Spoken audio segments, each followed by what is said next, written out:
Hello there, welcome to episode 76 of Under the Radar. I'm very pleased to be back today. Today I am covering a band that I love, that I've covered in the past. And before I mention their name, I would like to say that there are a couple different items, actually a few different items in my web store at samswansonmusic.com/store that are related to the band. Specifically, number one, I have their Vagrant sampler, this guy right here, which had 2 songs from today's album on it that I will be covering. Also, the Alarm Comp, which I will be covering very soon here in the future. I have about 5 copies of that as well, left shrink wrapped in the store with a couple of songs off their debut EP, which I covered in the past. And then also a band that I'm going to be covering in the next episode called Goodnight Goodnight. I have their full length, their only full length to date, which they are also on the Alarm Comp as well, with a bonus track on that. You can get all 3 of those items in the web store at samswansonmusic.com/store. And without further ado, let's go ahead and break into today's episode on Dr. Manhattan and their full length, their debut self-titled full length on the record label Vagrant Records. I have a lot to say about that in itself because I was a huge fan of Vagrant, and if you've been keeping up with this series, I know I've talked about it probably since the get-go. I had a friend on the Vagrant street team back in '98, I think it was, when he started, handing out Hippos stickers and No Motive stickers and Face-to-Face stickers and just a very few bands, Boxer, that they had, and 5 Years on the Street compilation. That was a very pivotal point in my listening experience as somebody who is into underground music, independent music, etc. So today's album is really exciting for me to cover because some of my friends, Dr. Manhattan, signed to Vagrant. That was almost a myth for me. I had watched bands sign to almost every label but Vagrant that I knew. And to watch them sign was very surreal to me, being such a super fan of that label at an age when the label was nobody. Like, they had a few releases and little mail order sheets in their CDs, and obviously with the Get Up Kids, Something to Write Home About, that changed a lot. And there are some label releases from the Vagrant back catalog in this series that I've covered, like Hey Mercedes and Alkaline Trio. But before I get into the whole Dr. Manhattan story and this record in particular, I would like to just say a little bit more about Vagrant. I often make a comparison in my head. I've never heard anybody compare it this way, but I think back to being into hip hop in the early 90s. Before I was into any punk or indie rock or even just rock music as a whole, I was into hip hop, and being a huge Tupac fan real time, and also a fan of Ready to Die when it came out by Biggie. And so you had a label feud there, right? You had this whole Bad Boy Records, which was getting established, while Death Row Records had already been established, and Death Row seemed to be on top of the world. But then when Biggie came out, that sort of changed the trajectory for Bad Boy and made them not only a competitor but a peer, at the time. If I fast forward now to the early 2000s, there was a little rift between a label called Drive-Thru Records, which I think a lot of people that would watch the series, at least in the earlier part, would be fans of maybe that label or familiar with it. Drive-Thru had figured out a way to kind of make things a little more commercial and, I say, more bubblegummy.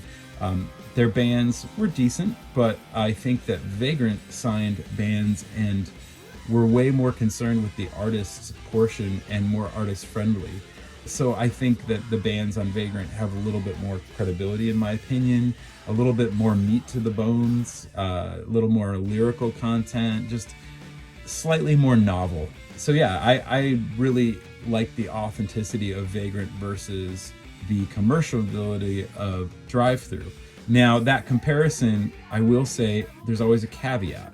And I think that there were some more artistic kind of bands that were on Drive-Thru, specifically RX Bandits. And they left after a few records on Drive-Thru. They left and went independent.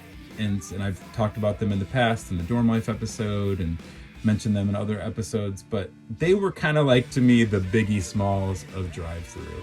And while I know that this doesn't really make for the best comparison, they just, to me, got the most cred, if that makes sense. And Biggie had the skills, Biggie had the cred, in my opinion. But largely, as much as Bad Boy blew up, it didn't feel to me like that label was as authentic.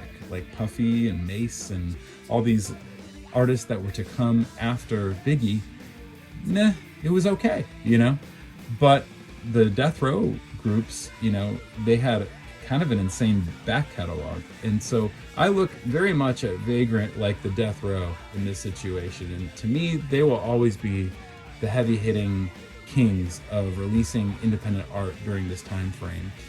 And that being said, there was a point where Dr. Manhattan was still independent. They had released that EP, and they also, like the last couple episodes where I covered the Brokedowns and then I covered Dorm Life, we were featured in the first 2 issues of this zine called Idiot Ego.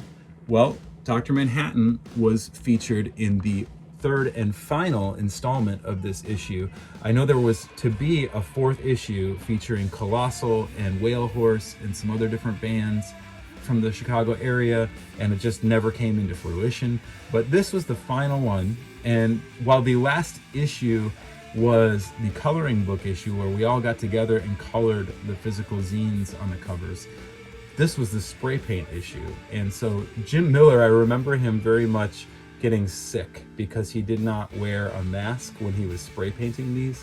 I did not partake in the spray painting process, but very unique little layout here. In this issue, you have Most Genuine Expression, Fari, Thebes, which is ex-After Project, Glenn from After Project, which I've covered in the series, his band, Inspector Owl, and of course, Dr. Manhattan kind of headlining this issue. There's a great article. The band had wrapped up the recording of this album and were in talks with different labels, and I think they were making the final decisions at the time in this interview that's in this zine. But one memory I have prior to the release of this zine was hanging out with Jim Miller at his apartment in Algonquin, I believe is where it was at the time, and we were staying up, and Dr. Manhattan had announced online that they were going to be posting a brand new song. I don't remember if it was, I think it was on their MySpace page.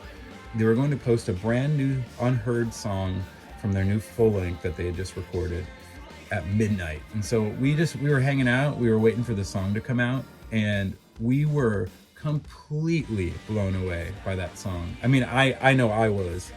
And the song is the first song which is included not only on the full-length CD that Vagrant released, but also they handed out these promotional samplers with the song on there. The song opens the album. It is entitled Big Chomper, Big Chomper.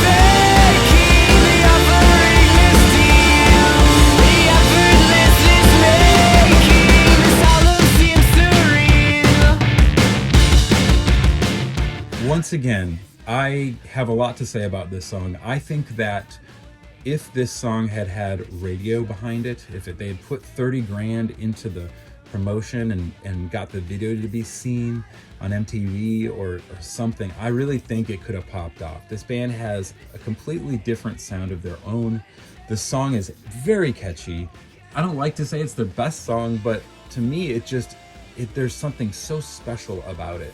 And so I guess I would say, in my opinion, from a catchy perspective, it is their best, most solid radio viable song. And I don't see why Vagrant didn't spring to put more money into that song, but I guess we all have to cut our costs. There's a lot to factor in because of the time frame of this release. The year is 2008 when this came out. The band had toured very much nonstop. They started off touring with a band on Eyeball Records called Kiss Kiss, and then next thing you know it, they're on tour with Newfound Glory and Senses Fail and Saves the Day, and I could name a dozen other really well-known bands that the band was touring with at the time throughout 2007 and 2008 before this record dropped.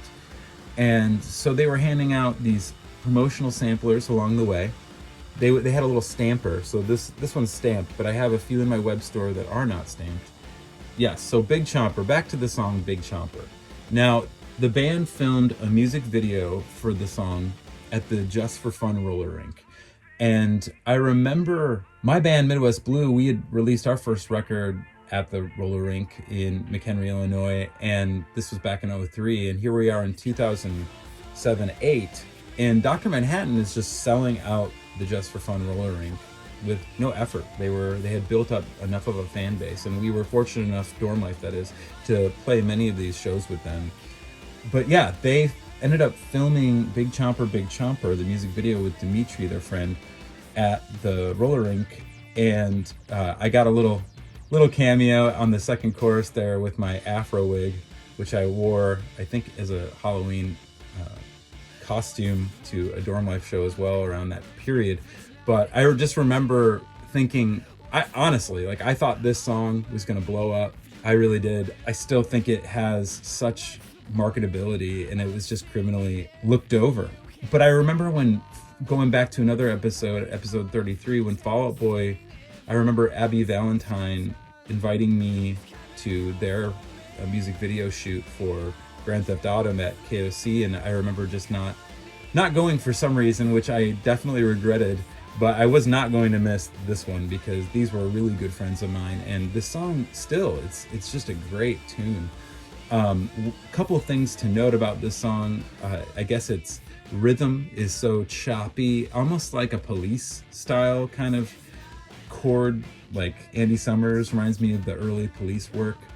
And John Alvin recorded this record with Daniel Good assisting. John Alvin mixed the record, and I believe Vagrant wanted it remixed. So the version that I initially heard of this song was a little more raw, and you could hear the screams more. I think both my friend Josh Patterson and I commented on liking the original John Alvin mix more than what was released, even though Casey Bates, phenomenal producer and mixer engineer, Casey did a great job, but I just felt like it was a little bit dumbed down compared to the original mix. Which, by the way, I should add, there is a vinyl version of this that was re-released, and this is the original John Alvin mix of the record.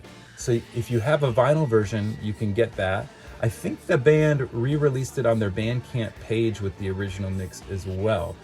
I prefer that mix myself. Again, there's nothing wrong with Casey Bates' mix. It's just a little bit more of a sheen to it. It feels a little bit more compressed. But this was released on white vinyl, and I believe it was released at our release show for the Hot Sauce Weak Sauce 7-inch that we did with the band, Dorm Life that is. Very limited, sold out quantities of black and white vinyl of this full length. The artwork very much reminds me of another record that I talked about in the past. The Academy is Santi. Very similar thing going on here with the band name just on black, little logo going on. Also are some hidden things going on here. You might be able to see what's right here on the T in the artwork. Anyway, a lot of little hidden things in the logo on that, but back to the CD. One line in the song, well, a couple lines in the song. One of my favorite parts at the beginning of the song is where the band says, "What's the point in singing if you can't sing along?" And on "if you can't sing along," the backups, the harmonies come in, and it's such a little clever move. It reminded me of NoFX on the song "Please Play This Song on the Radio" from White Trash, Two Hebes and a Bean. They do a part in the song where they say, "We wrote this song, it's not too short, it's not too long, it has backup vocals in just the right places," and on just the right places the backups come in. Again, very similar little thing going on. I know that Dr. Manhattan were NoFX fans. They covered Clams Have Feelings Too later on. That being said, I'm going to go ahead and digress for a minute. I picked this up recently. This is the soundtrack to the film Glory Days, and it contains a NoFX song. It is on limited edition yellow vinyl, and Kung Fu Records released this record. It's pretty rare. The reason I bring this up is that song, Please Play This Song on the Radio, was also included in a film called The Chase with Charlie Sheen. And to this day, if you get yourself a poster, a DVD, a VHS tape, it will say soundtrack available on Epitaph. This is not the case. This never happened. There's a whole story about it. I just had to document this for myself because I was reminded when I went to a record store recently and found this, how much I would love to find a copy of the Chase soundtrack being reissued or actually issued by Epitaph with that song on it and multiple other great bands as well. Anyway, that's a total digression. So back to another lyric in this song. I always enjoyed the line that Matt sang, "Just one more left makes this right."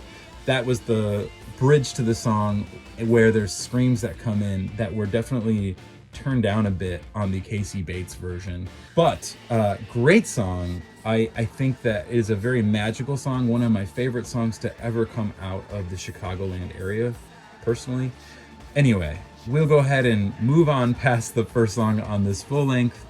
Also, a very dance punk thing going on. I think I've mentioned in the past, Panic at the Disco had dropped their record previously, Head Automatica had come out, and so this was ripe with a lot of that feel to it, but again, more authenticity of their own infused into it. And there were some other bands that were going to sign to labels around the area that I've never mentioned in this series, which I won't mention again, but there was a band called Power Space. Kind of had a little electronica, maybe some of the elements that Dr. Manhattan had, but not at all sounding like Dr. Manhattan, of course. They signed to Fueled by Ramen. Dormice played with them one time, but they kind of never took off either. This record came out in 2007. Also another band that was signed to Victory at the time, who were called 1997. They dropped a record again in 2007, right before Dr. Manhattan. Haven't mentioned them much, but they were kind of acquainted with the band October Fall, who was on Decadence / Fueled by Ramen for a minute. A slight digression there, just another example of our scene and the bands at the time that were blowing up and getting signed. It seemed like a lot of bands were getting plucked out, and I just wanted to make sure I documented that. But in regard to Dr. Manhattan, I believe they were in talks with a few different labels at the time. I know that Minardi at Fueled by Ramen had come out to see them. I don't think that they were offered a contract. They were kind of brushing shoulders with the Hush Sound at the time, who were recording an album while they were recording their record. And then I know that Immortal Records was talking about signing the band as well, but they ended up going with Vagrant. And in conjunction, on the back of here, it does say MySpace Records, and I don't know the whole MySpace story and involvement with Dr. Manhattan. It seems like it would have been beneficial for MySpace and Vagrant to put some radio into this darn song and record. But we're going to go ahead and get into the rest of the songs that I'll cover for this record today. I'm not going to play any of the songs that were played in the previous episode from the debut EP and demo, because those were re-recorded on this full length. But I wanted to play some of the songs that weren't on the previous release. And so I'm going to go ahead and play my second favorite song on this record, a song called Baton Rouge. I'm stepping out an open door. Sometimes I wish was locked.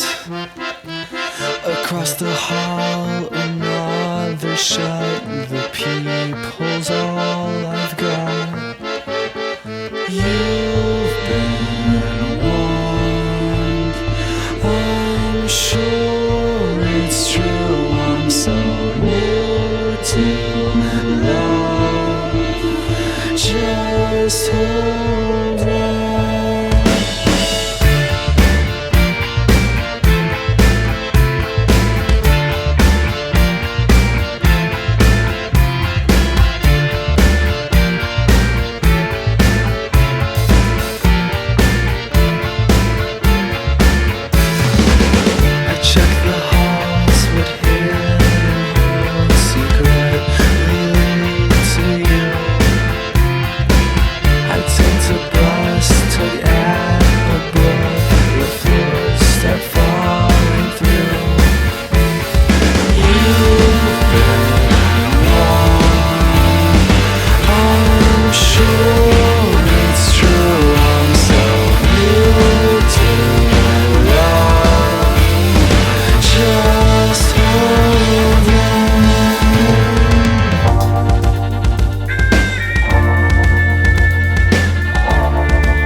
like touch to Baton Rouge. I'm scared to death to even know.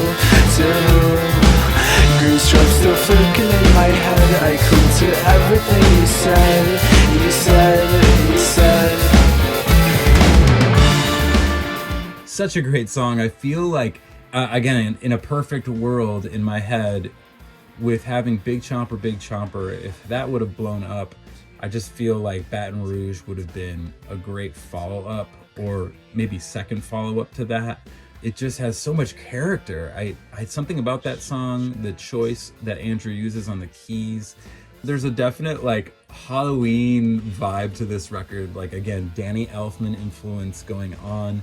I feel like that song really sounds kind of like almost like a Modest Mouse kind of vibe to it. The opening lyric to the song, "I'm stepping out an open door sometimes I wish was locked," really makes me think about, I don't know, just myself as an artist, them and their quirkiness, and just being somebody who, you know, like is so open-minded and open to things, and sometimes wanting to take it back maybe a little bit because you're just so divergent in your thoughts. And that's what it makes me think of. Obviously, art has its own meaning from the guy who writes it versus how it's interpreted by people who listen to it or consume it. But that one always really grabbed me. And also, I would like to say that in the bridge to the song, there is a muted trumpet part, which just makes the song, featuring Trisha Scully, who was in a band called Tall Tale. And also, Tall Tale was Tracy, Matt Engers, singer of Dr. Manhattan's girlfriend at the time. He and her had formed Goodnight Goodnight. So there's this whole Tall Tale thing going on here with Trisha. She played on a few songs off of the final Dorm Life album, Mustard is the New Ketchup, as well. Really enjoyed her playing, and I'm gonna go ahead and get into another unique song on this record. This is the second song on the album. This song is called You Put the I in Team.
Now this song is just so energetic. The punk rock feel to the drums, it's just really cool. The classic piano playing in it brought another dimension to Dr. Manhattan and this record.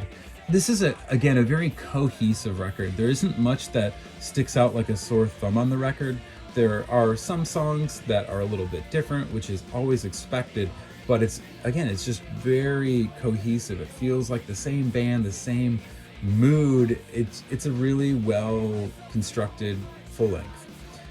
Oh, and the lyric I really like in You Put the I in Team is where Matt says, "The hardest part of holding on to future worth the pacing is you can't expect a visit from the boy you left waiting."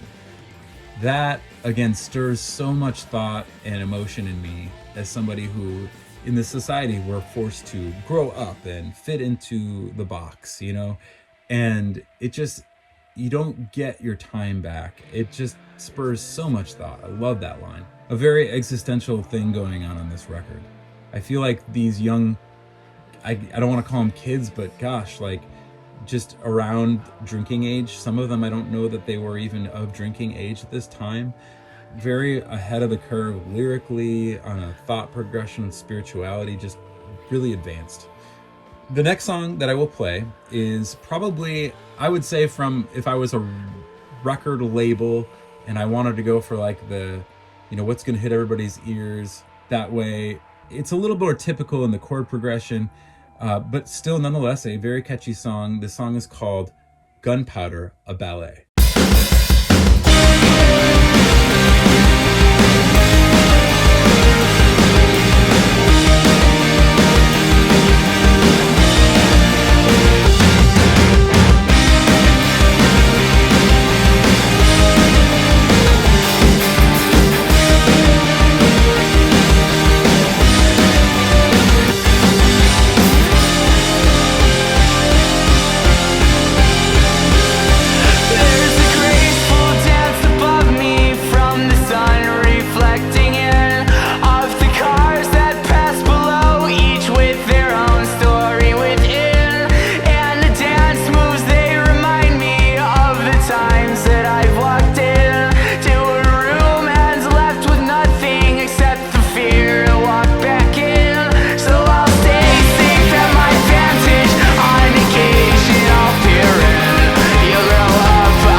So Gunpowder, again, you can hear that has a little bit more of a typical progression, what you'd hear on a lot of different pop punk music and pop music as a whole. It's still a very good one. Now, the closer on this record is not to be confused with a song called Pepper by the Butthole Surfers, which was a big hit back in 1996. This one is like Elfman on steroids. It's so mysterious and dark and Halloween-esque, and the synth lines are just so on point. I really think Andrew did this such justice, this whole record. His sounds are great. I'm going to go ahead and play this song. It's the closer to the self-titled Dr. Manhattan full length entitled Pepper.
bit of trivia. I also wanted to just plug my boys at Duck Phone Records, Mr. Gino Scarum. He was releasing some bands with another label called Sepsis Records at the time, and this kind of like post-hardcore band out of the area called Lookout Giants did a full length, and I remember Matt sang on one of the songs, I believe it was the first song, Shark versus Whale, off of here. Matt did a little guest appearance. This was around the time this record, Dr. Manhattan, had come out. And then I did some backups as well on the song Claim to the South on here. So that's just a little bit of trivia for you. If you're a little collector and you want something from the scene, check out Lookout Giants, split release with Duck Phone Records and Sepsis Records. But we are going to cover one more track on this, and this is the one that really sticks out on the record. It ties a bunch of things together, and there's a reason why I put it last here. I think that it is sort of like not needed on the record at all. It is humorous and kind of cute. It was a song that Matt would play solo at the shows a lot. It was a song that he wrote for Tracy Morrison, who again was in Tall Tale and did some of the backups on this record. They had Goodnight Goodnight, and that'll be the next album that I cover in the future. So I thought it just kind of appropriate to talk about this song a little bit. It's an acoustic song. It is out of time at times, so it just stops. It's a stop-start thing. You can hear that there's no click track or anything like that. It's just a goofy song. And yeah, let's just go ahead and play it. The song is entitled Tracy's Buns. Thank you for your hair and your eyes and your gums. Thank God for your hip bones and your clavy and your buns. Thank God, thank you for your nose and always keeping it in my business. Thanks for your concern about my sleep and my thinness. About my sleep and my thinness. Hi there, Tracy, I miss you more than Thursday, but I am with you now. Oh, thank God for your birthday, yeah. Said thank God for your birthday, yeah.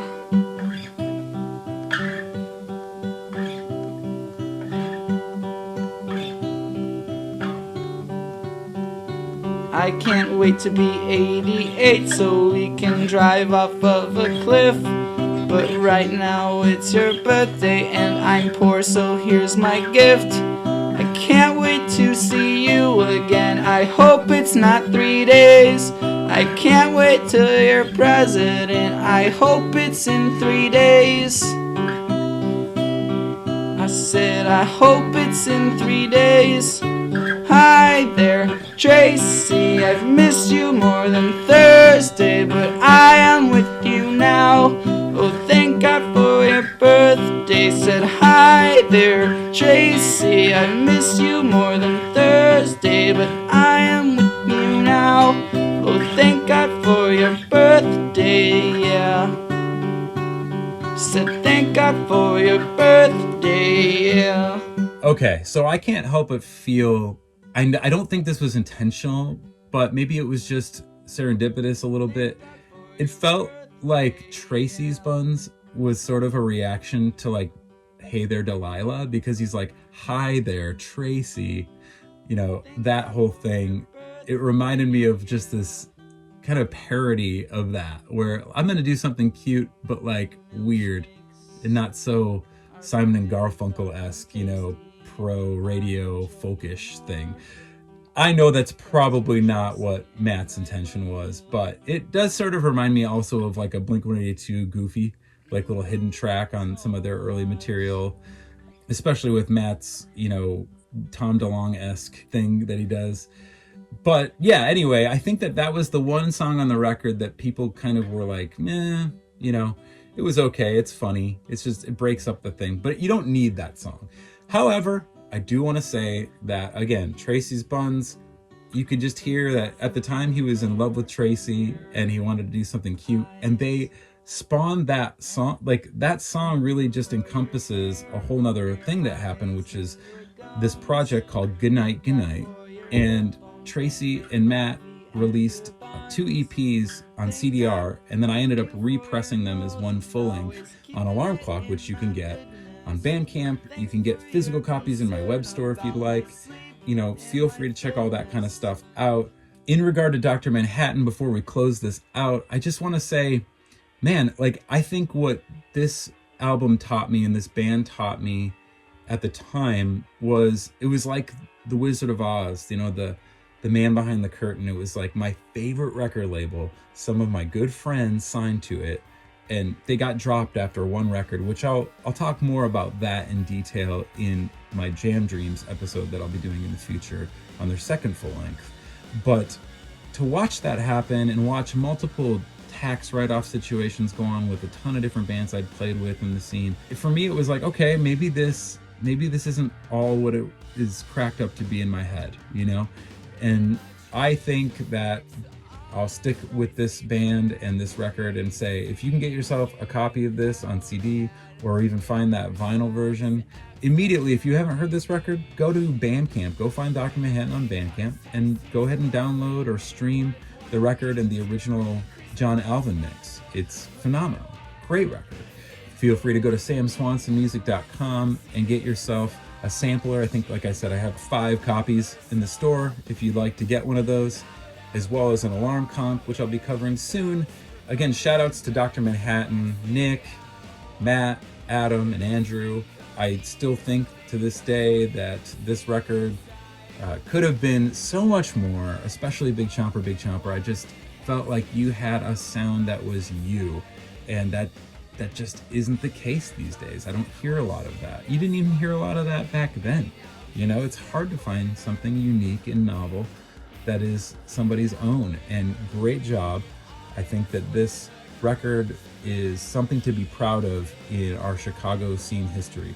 So anyway, that all being said, in other news, I am going to be filming some music videos for 2 songs off the Red Tape by Slave to Servant soon, for Stop and Lift a Motherfucker Up. I'm hoping to get those out before the new year, but I'm just traveling a lot right now. Just been playing Lake Ozark lately, and then heading back to New York and then to North Carolina eventually in the fall. But yeah, trying to figure things out. And I'll be letting you know I have some more episodes that I'm going to be dropping in the future while I'm traveling. I'm going to try to get to 80 here while I'm in my travels. But I just want to say thank you for the YouTube comments. Thank you for people ordering from samswansonmusic.com/store. Thank you for the subscriptions. I really do appreciate it. Every now and then I get a comment on a video and I'm like, man, I did it for you. I did this for you. So again, I just want to say I'm still enjoying the series. I plan on going up to 100 episodes and then maybe taking a bit of a break and regrouping. But I'll be back soon, and thank you for your time.